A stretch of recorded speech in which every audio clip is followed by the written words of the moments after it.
La Direction générale des Archives nationales d'Haïti a procédé au lancement officiel du programme de gestion des documents administratifs au Caribé Convention Center ce lundi 23 juillet 2012. Aux côtés de certains directeurs généraux de l'administration publique, 25 archivistes venant de différentes institutions publiques de la place ont pris part à cette première journée de formation sur la gestion d'une nouvelle technologie dénommée boîte à outils. Monsieur Jean-Wilfried Bertrand, directeur général des Archives nationales d'Haïti, croit que le moment est venu pour sauver la mémoire de la nation haïtienne. Parmi les personnalités à avoir pris part à cette activité, l'ambassadeur de France.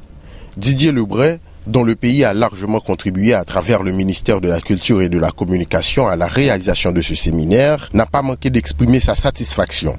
Il a rappelé les réalités de son pays pour prouver combien la démarche des Archives nationales d'Haïti est opportune. En Haïti, je dirais que la question, elle se pose avec d'autant plus d'acuité qu'il y a une double, peut-être même une triple dimension entre les archives qui sont traitées par la Direction générale des archives mais qui concernent aussi l'état civil, donc qui est sans doute un des premiers droits, la possibilité de savoir, d'avoir un enregistrement officiel, d'être quelqu'un au regard de l'État et de pouvoir ensuite bénéficier des droits qui sont légitimement associés à votre identité normalement enregistrée, ce qui n'est pas toujours le cas. Donc c'est un défi même en matière de respect des droits de l'homme.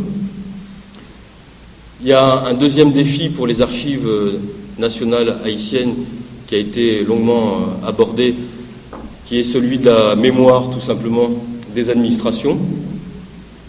C'est très difficile de prendre une décision quand on ne peut pas se référer aux exemples et aux précédents qui ont été plus ou moins heureux.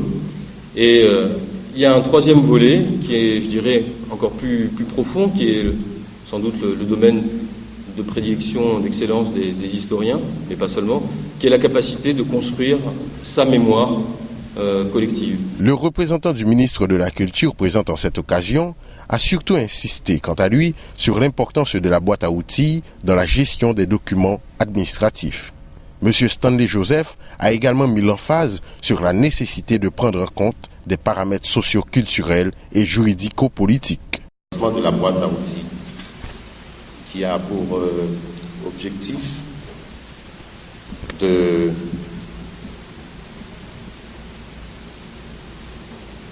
d'augmenter la capacité de gestion des utilisateurs aux archives nationales pour mieux classer, gérer et protéger nos archives. Pour pouvoir aider nos collègues, aider les cadres, augmenter leur capacité d'adaptation face à ces problèmes et mettre en place un système de formation qui leur permette de bien gérer, de bien classer et de mieux sécuriser nos archives.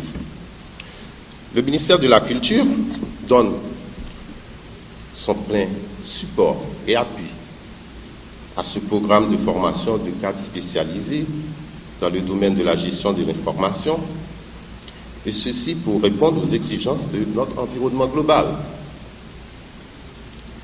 Il s'agit de l'environnement socio-culturel qui nous concerne et l'environnement technologique.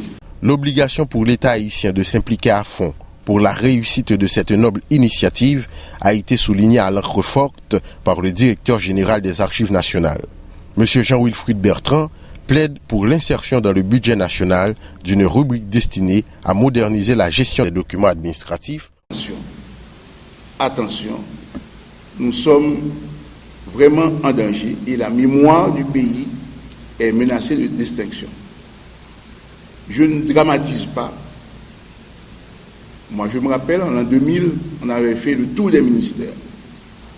En l'an 2000, au moment de lancer le premier jet, le premier programme qu'on appelle le PGDA, Programme de gestion de documents administratifs. En l'an 2000, on a fait le tour de tous les ministères. Et bien, en l'an 2002, nous sommes retournés dans les mêmes ministères. Et il y a beaucoup d'endroits où on n'a pas pu nous dire où se trouvent les archives. Les archives qu'on avait bien identifiées. Et bien, 2 ans après, on revient, personne ne peut nous dire où se trouvent les archives. Pour la DGI, pour la douane, pour le Palais national, le bureau du Premier ministre, avant le séisme, je parle avant le séisme.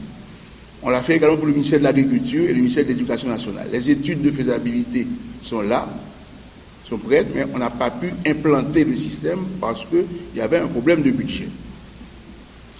Aujourd'hui encore, le problème de budget n'est peut-être pas résolu et je lance un appel solennel à tous les responsables d'organismes publics de prévoir dans leur budget 2012-2013 de l'argent pour pouvoir implanter cette formule boîte à outils que nous allons vous proposer. Prévu pour une semaine, ce séminaire de formation à l'intention des responsables d'archives des institutions publiques se poursuivra au restaurant Le Tiffany jusqu'au 28 juillet. Au terme de cette activité, un premier pas significatif sera fait dans le sens de la bonne gestion des documents administratifs. Nul doute que les archives nationales devront déployer beaucoup d'efforts supplémentaires pour renforcer les structures devant aboutir à la sauvegarde de la mémoire haïtienne.